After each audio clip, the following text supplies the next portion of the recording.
Luto na. Kami, kaayo. Yan yung mag-ihaw guys. Yung mag-ihaw kayo, hindi nyo papaypayan. Kusa siyang maluluto. Tingnan nyo. Kusa nyong nababaliktad. Hindi siya papait. Diba? Luto na yan siya.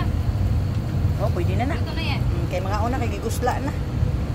Yan, luto na rin yan. Pagka-fresh ang isda kasi, oh. Yan. So, isusunod natin ito. Sunod natin yung hipon. Tsaka liempo.